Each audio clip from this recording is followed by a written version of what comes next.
Ես շատ փորձեմ համառոտ, շատ չենք ընթերցի, որովհետև իրավական դրույթներն ու ամենը ստեղ ձևակերպված են, այո։ Ուրեմն նամակը խմբակցությունների ղեկավար Հայկ Մամիջանյանին, Հայկ Կոնջորյանին, Սեյրան Օհանյանին, Անդրանիկ Քոչարյանին, Պարոնայք 2022 թվականի փետրվարի 10-ին ԱԺ քաղաքացիական պայմանագիր խմբակցության падգամավորների նախաձեռնությամբ ստեղծվել է 2020 թվականի սեպտեմբերի 27-ին սանձազերծված ռազմական գործողությունների 44-օրյա պատերազմի հանգամանքների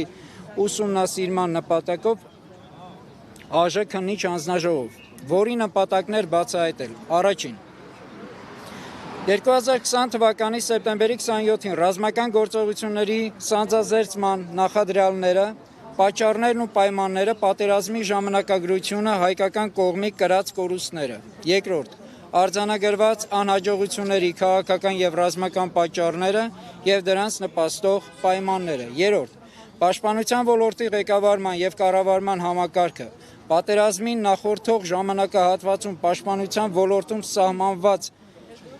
նախապատրաստական գործողությունների ընթացքը։ Չորրորդ, զինվորական ղեկավար մարմինների ու պաշտպանատար անձանց գործողությունների ընդունված որոշումների օպերատիվությունը,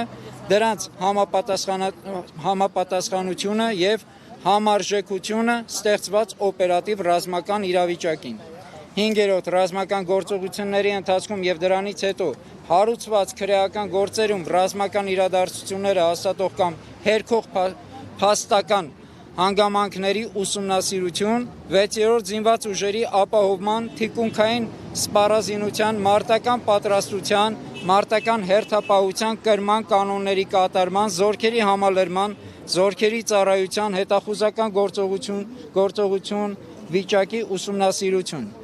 7-րդ, բանակցային գործընթացը 44-օրյա պատերազմի ավարտը։ Երկու անգամ 05-10-22 թվին եւ 03-05-23 թվին հանձնաժողովի լիազորությունների ժամկետը երկարաձգվել է։ Հանձնաժողովը ստեղծվել է իրավունքի ուժով, քանի որ ՀՀ Սահմանադրության 108-րդ հոդվածի եւ Ազգային ժողովի կանոնակարգ ՀՀ Սահմանադրական օրենքի 20-րդ հոդվածի համաձայն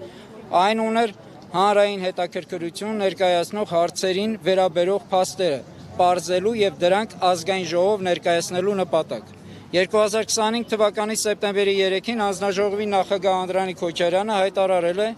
որ քննիչ հանձնաժողովի զեկույցն ուղարկվել է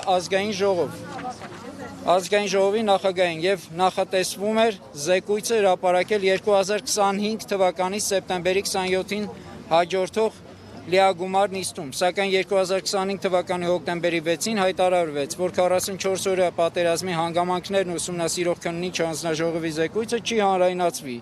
քանի որ ԱԺ նախագահ Ալեն Սիմոնյանը որոշել է, որ լիագումար նիստ մտցնելու իրավական հիմքեր չկան եւ այն ուղարկել խորհրդարանի առաջին գաղտնի բաժին։ Գտնում ենք, որ որևէ մեկը